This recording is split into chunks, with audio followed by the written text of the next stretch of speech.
Contrarily, the descendants of slaves were left impoverished and powerless. And what it did was it transferred most of the nation's wealth and resources into the hands of white folks who passed that wealth down to their children. And that's why if you go through, give me a yes or no, if you go through the city of Chicago and you look at all the skyscrapers that are worth more than $100 million, do you think any of those skyscrapers are owned by Black people?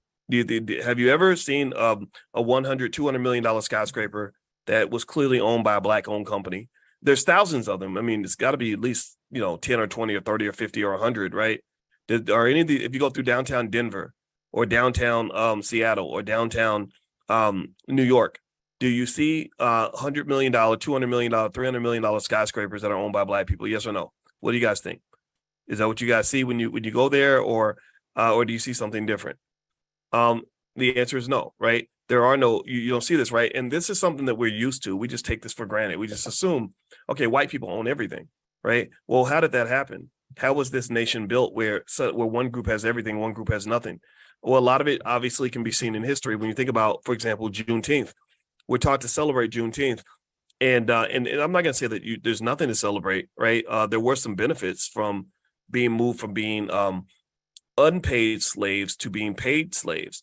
But that's what Juneteenth was. They were forced to go back to the plantation. Their wages were chosen by their masters.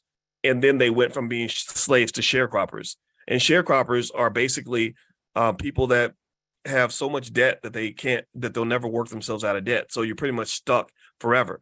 So modern day sharecroppers are people that have so many student loans, for example, that they can't quit their job because they have to keep paying back this illegal debt that was accumulated through student loans. That was designed in a specific way, because if you're deep in debt and you have to repay and they can force you to repay, then you got to keep working.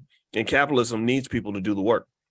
So here, Dr. Anderson says in the intro of his book, The Black History Reader, he says the second purpose of this book is to declare exceptionality of the descendants of slaves in America, their unique and substantive contributions to the developments of this country, and their maltreatment by all segments of the society. Their exceptionality distinguishes them from any other group in America.